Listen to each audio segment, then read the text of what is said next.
Alors maintenant, on va parler un petit peu des normes, parce que je vous ai dit que les normes étaient obsolètes, et ça, c'est fondamental de le comprendre, parce qu'on peut se dire, mais c'est quand même bizarre que quand même on déploie toute cette technologie et qu'il n'y ait personne pour parler des dangers et des problèmes que ça pose. Mais en fait, si je vous donne des lunettes euh, à gros foyer pour voir de très près, alors que je vous demande de voir quelque chose de très loin, eh bien en fait, vous n'allez strictement rien voir.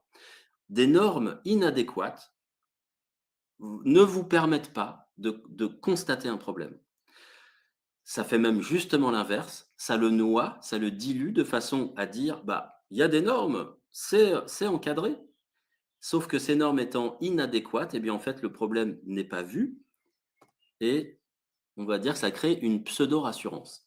Pour bien comprendre comment la norme se crée, parce que les ondes électromagnétiques, c'est pas le seul cas d'école, évidemment, sur tous les autres enjeux industriels massifs, eh bien, en fait, il y a des normes qui sont construites dont le lobbying industriel vient détourner la qualité.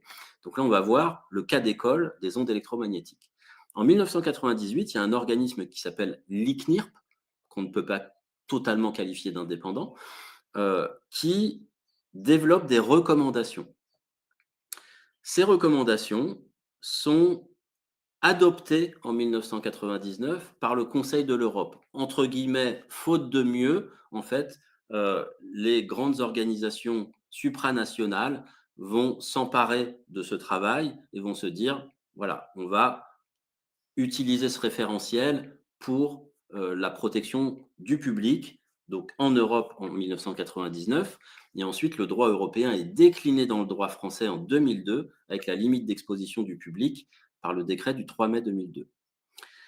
Donc on voit bien qu'il y a une précipitation du droit, d'abord d'un organisme, l'ICNIRP, sur les rayonnements non ionisants, qui envoie des recommandations basées sur 6 minutes d'exposition. Donc nous sommes en 1998, c'est-à-dire avant la naissance du Wi-Fi, avant la massification du Wi-Fi, j'entends, dans le public en fait, hein, et avant également le smartphone. Donc on est à l'ère pré-numérique, je dirais. Euh, Depuis 2002, quasiment aucun changement. La loi Abeille en 2015 qui fait toute petite évolution, notamment pour les crèches et la protection des enfants. Faible évolution, malheureusement, hein, Laurence Abeille qui s'est battue pour cette loi, évidemment, comme toutes les lois de ce type-là, sont érodées lors du débat parlementaire pour arriver à une petite souris. Donc ça n'aboutit à pas grand-chose. Pour ce qui est du monde du travail, eh bien, en fait, on va voir qu'en 2013, il y a une directive européenne sur l'exposition des travailleurs qui est déclinée dans le droit français par le décret du 3 août 2016 sur la protection des travailleurs face aux risques des champs électromagnétiques. Mais on est toujours basé sur ces recommandations de 1998. Et l'OMS en 2011 fait un tout petit pas, c'est-à-dire que les champs électromagnétiques sont classés cancérigènes possibles.